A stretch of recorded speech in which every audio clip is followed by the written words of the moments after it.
Cek cek,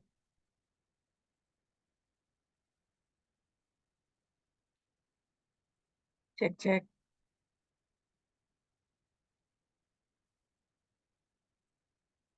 Cek cek.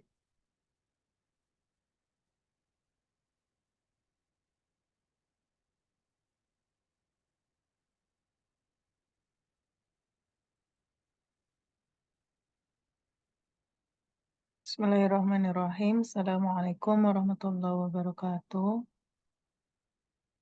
Pada video kali ini akan dijelaskan pembahasan tentang tugas terakhir, yaitu tugas pra-ujian CPMK 2.2. Sebagaimana yang telah diberikan di Google Classroom di tugas pra-ujian. Masih ada 3 mahasiswa yang belum mengerjakan. Mohon diperiksa lagi. Kemudian kita akan membahas satu persatu. Nomor 1, ini merupakan kasus pada pipa, di mana aliran pipa ini bercabang dan pipa inlet kemudian keluar di udara bebas. Diminta untuk menentukan besar dan arah resultan gaya reaksi dari kasus aliran pipa bercabang. Diketahui kecepatan aliran pada kedua pipa outletnya adalah 10 meter per second. Dan gamma itu 9,81 kilonewton per meter kubik. Kehilangan energinya diabaikan. Nah, berarti karena di sini ada 2 pipa dengan sudut yang berbeda masing-masing, maka kita perlu meresultankan gaya-gayanya. Seperti kita ketahui di persamaan momentum, setidaknya ada 3 gaya totalnya. Yang pertama adalah gaya berat, yang kedua itu adalah gaya reaksi, dan yang ketiga adalah gaya tekanan. Nah, akan sama dengan M kali A, atau kita gunakan hukum Newton 2 ya, MA untuk fluida berarti Q kali Rho kali delta kecepatan di outletnya dikurangi inletnya. Nah, kita lihat dulu bagaimana pekerjaan teman-teman sekalian di Google Classroom. Ini pertama kita lihat pekerjaan Abian Berliana, di mana Abian mencoba untuk meresultankan arah, walaupun di sini tidak jelas ya apa yang diresultankan, karena yang punya arah itu beberapa parameter itu terukur ya, atau ada gitu. Misalnya kecepatan, kemudian gaya, nah itu vektor besarannya itu kan memiliki arah. Nah, sehingga di sini apa yang diresultankan mesti jelas ya. Kemudian di perhitungan Q ini A kali V, di mana A-nya 10, V-nya 0,1.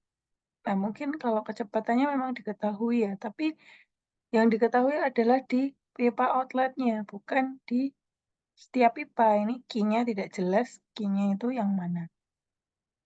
Kemudian A-nya itu bukan 10 ya, karena di sini satuannya kalian lihat, cermati bahwa ini satuan panjang, berarti itu bukan luas, melainkan diameter. Sehingga teman-teman harus waspada di satuan, kemudian 10 itu 10 apa, 10 cm, apakah itu luas? Ya tentu saja salah ya. Kemudian di FTX ini teman-teman menggunakan persamaan di Di impact of a jet ya, di mana di situ nozzle-nya 1. Dan arah alirannya lurus, kemudian berbelok. Ada yang berbelok, ada yang belokannya sudutnya 90, 120 dan seterusnya. Sementara kasus ini itu nozzle-nya itu 2 dan sebenarnya yang dicari adalah gaya reaksi yang terjadi di, pipa ini. Sehingga, kurang pas kalau menggunakan, persamaan ini. Di pekerjaan yang lain misalnya Anwar Aziz Mustofa, kita bisa lihat juga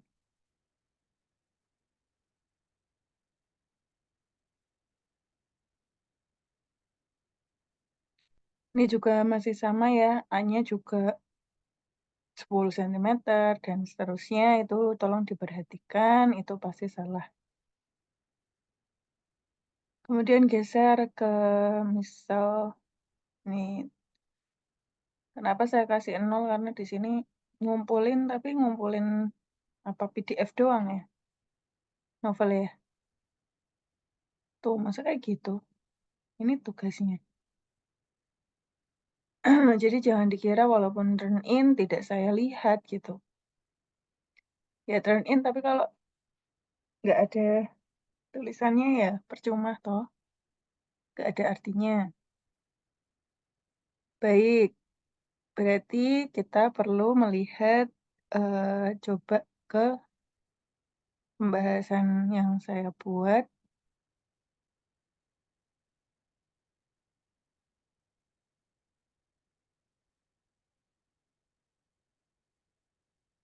Sebentar.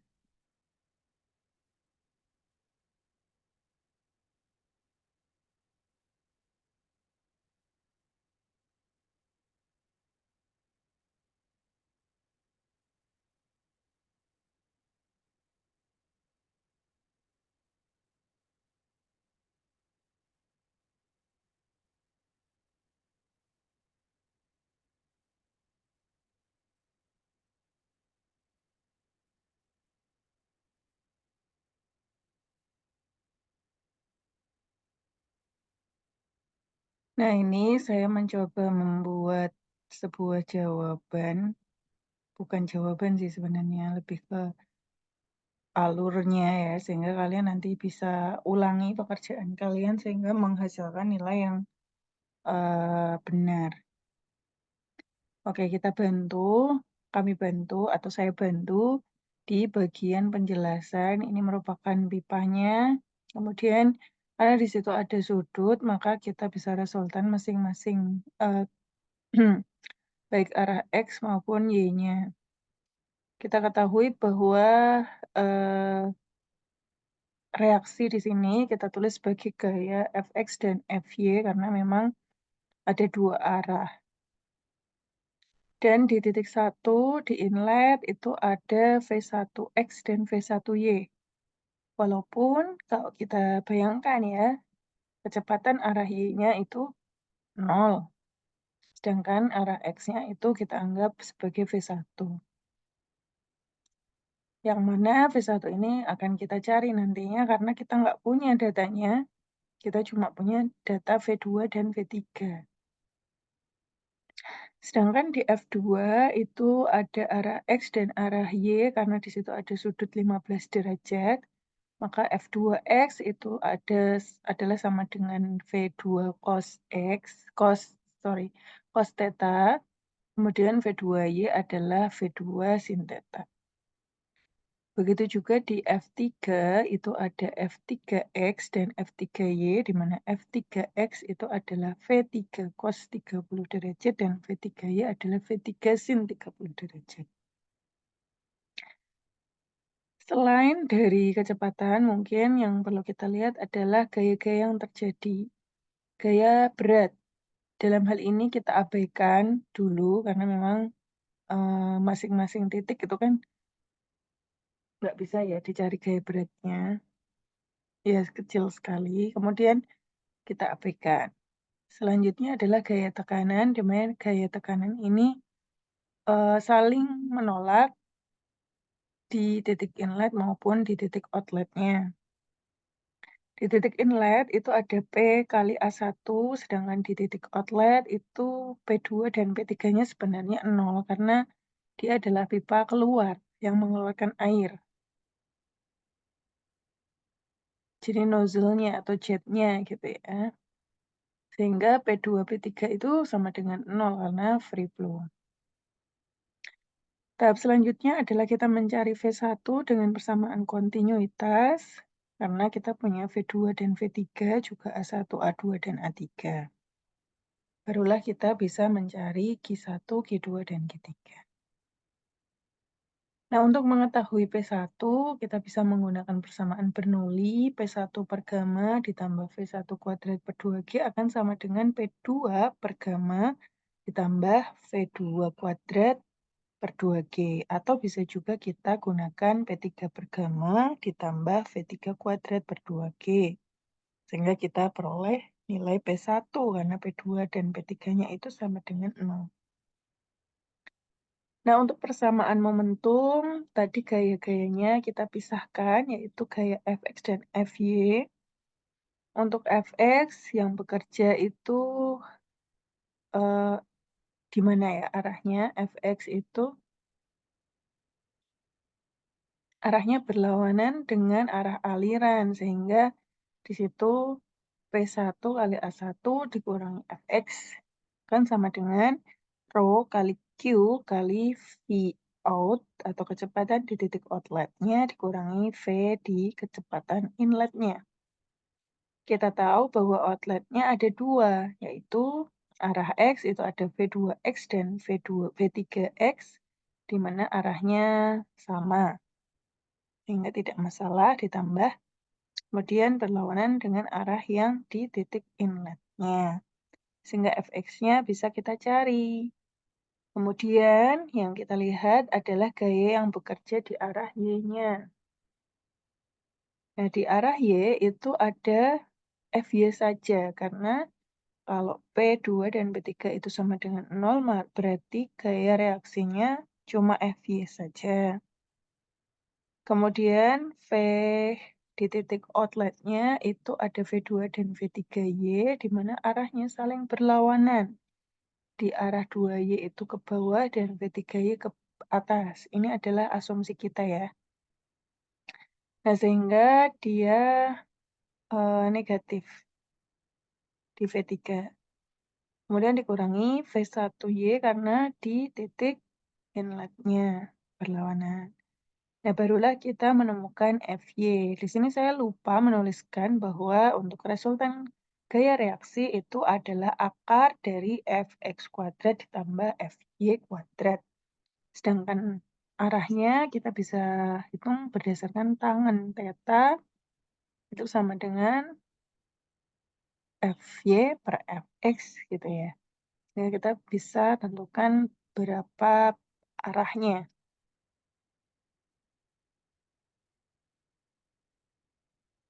Demikian, mungkin kita lanjutkan ke soal nomor 2.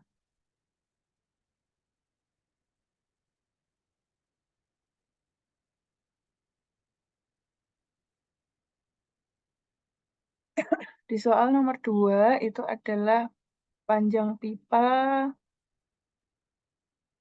50 meter dan diameter pipa bla bla bla, debit aliran dan tekanan. Nah, ini bisa kita cari dengan persamaan Bernoulli. Mungkin kita bisa lihat jawaban teman-teman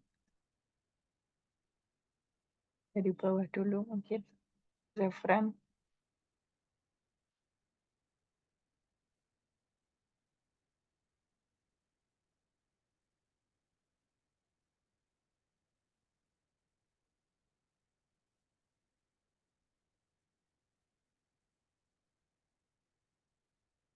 Nah, Zafran mungkin tulisannya bisa lebih baik lagi ya, karena apa namanya, mungkin agak, ya walaupun bisa ya, sangat bisa dibaca, tapi mungkin perlu ketelitian. Kayak misalnya ini V1 ini kan tulisannya gimana? 0,2 meter 2 s atau gimana? Per sekon gitu ya. Saya harus, apa ya, kayak berasumsi sendiri gitu kan. Baik, nomor 2 ini Zafran mencari V1 dan V2 terlebih dahulu, kemudian dimasukkan dalam persamaan Bernoulli di energi ya. Ini kayaknya P1 ditambah setengah R1 kuadrat. Kok gini ya? Masa persamaan Bernoullinya beda antara yang sisi kiri dan sisi kanan? Yang satu rho GH1, yang satu rho GH kuadrat, atau gimana? Ini kayaknya persamaannya perlu dikoreksi ya. Persamaannya masih salah, tapi saya paham menggunakan persamaan energi. Coba kita lihat yang pekerjaan teman-teman lain.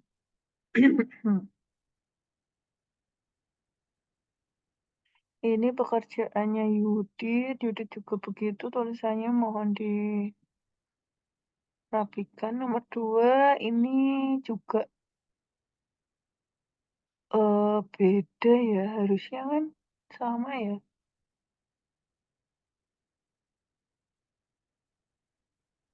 Yang ini setengah RV1 kuadrat, yang ini rho V kuadrat. Yang benar yang mana? Ini sumbernya siapa sih?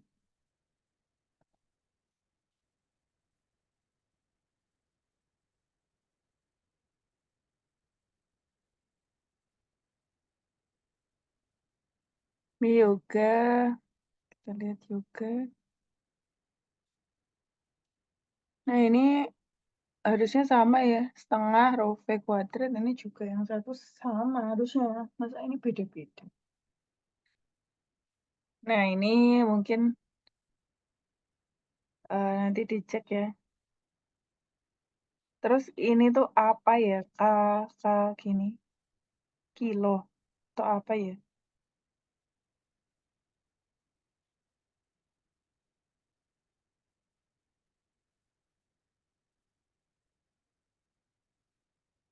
Coba kita lihat.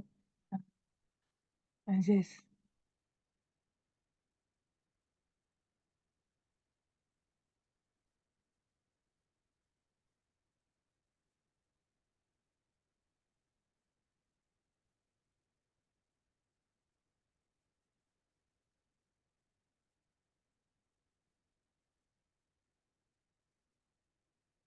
Ini kok beda ya? Harusnya sama sih. Setengah rho V1 kuadrat, yang satu setengah rho V2 kuadrat. Harusnya sama. Tapi ini ada K-nya, kemudian ini 0,5, kurang jelas ya. Tapi di selanjutnya ini agak benar sih, walaupun ininya salah ya. Baik, saya perlihatkan mungkin di pembahasan yang saya buat. Nah, untuk nomor 2, ini kalian bisa cari V1, V2-nya juga sama. Kemudian kita masukkan dalam persamaan Bernoulli yang diingat dalam yang sering kita bahas adalah tinggi energi ya. Di mana ada tinggi kecepatan dan tinggi tekanan. Kita anggap Z-nya dalam garis yang sama sehingga kita abaikan saja, nggak apa-apa. Kemudian kita tahu P1 dari data yang kita masukkan. Kita tahu P2 dari data P1 yang kita masukkan, kecepatan yang kita masukkan. Jadi kita bisa tahu P2-nya berapa.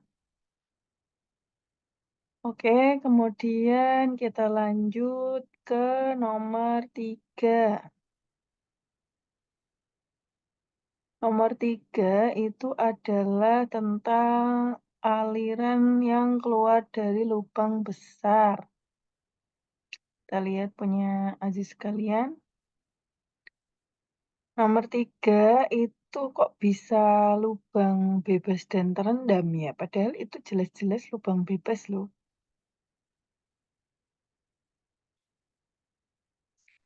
Sehingga mungkin sebagian besar kayaknya sama ya, tadi saya sempat lihat juga, Fabian juga.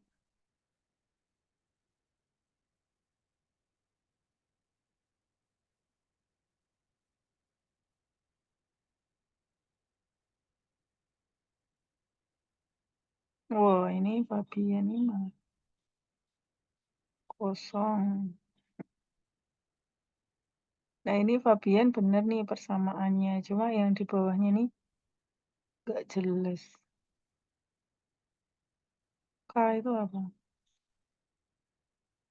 Oke, ini Fabian benar ya. Ini adalah kondisi di mana alirannya bebas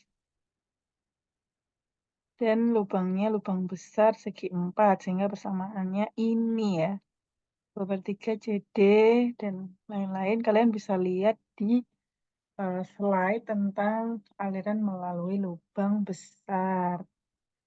Gitu pula saya buat pembahasannya ini ya, sama kita harus tentukan dulu H2 dan H1-nya, definisikan itu dulu, baru kita masukkan ke dalam rumus teorinya. Oke, Fabian di sini udah benar. H2-nya itu adalah,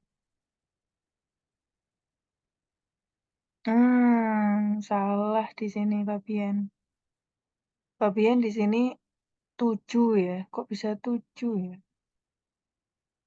H2 itu adalah di mana? H2 itu adalah dari elevasi muka air ke lubang bawahnya. Berarti 2 meter ditambah tinggi lubangnya 2,7. Sedangkan H1 itu adalah muka air ke sisi atas lubang, yaitu 2 meter. Sehingga H2-nya 2,7 dan H1-nya 2 meter. Jadi Fabian masih salah. Kemudian kita beralih ke nomor, walaupun rumusnya ada benar yang dipakai, karena teman-teman yang lain tadi kan kondisinya terendam. Kemudian kita lihat nomor 4 itu adalah aliran melalui lubang besar, kemudian elevasi hulu dan hilirnya ada. Berarti dalam hal ini di lubangnya itu ada apa ya, ada airnya ya, karena di sini di hilirnya ada 1 meter air di atas sisi lubang. Padahal lubangnya tingginya cuma 2, berarti ada 1 meter yang kena air buat keluar air, 1 meter itu bebas ya kondisinya. Sehingga beberapa teman bisa mensketsakan, ini contohnya Devano, itu bisa menggambarkan ini lubangnya 2 kali 2, kemudian kondisinya adalah keluar yang separuh udara bebas, yang separuh terendam. Tuh ya. Jadi apa namanya? Sebenarnya di sini ada muka airnya gitu di lubangnya. Nah, sehingga ada bebas dan terendam.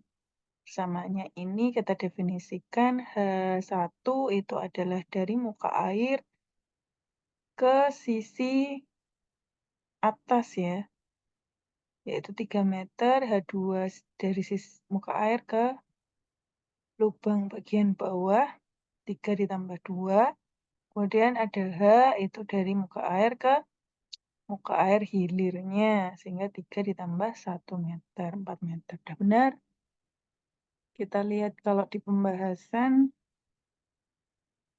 ini seperti ini, sama ya H2, H dan H1, kalian definisikan. Salah. Ini yang nomor 3. Nah, ini kondisinya sebenarnya lubangnya seperti ini, kemudian di sampingnya itu sebenarnya muka air gitu. Jadi lubangnya sebagian terendam, sebagian kebuka gitu ya. Oke, jadi hasilnya bisa dihitung. Nah, mungkin itu pembahasan, soal dari pra-ujian CPNK 2.2, sedangkan yang 1.2 untuk teorinya silahkan kalian pelajari di bagian persamaan momentum, persamaan Bernoulli, dan persamaan kontinuitas, juga mungkin kinematika zat cair ataupun aliran melalui lubang. Silahkan dipelajari atau dicatat yang sekiranya penting sehingga ujian bisa menyelesaikannya. Karena sifatnya open, catatan satu lembar. Dan juga ini ya, ujiannya jangan lupa di lantai 2 ya, karena lantai 1 itu kan kemarin kasusnya banyak nyamuk, jadi semoga tidak terulang lagi. Itu mudah-mudahan ruangannya udah lebih siap. Selamat ujian dan selamat belajar.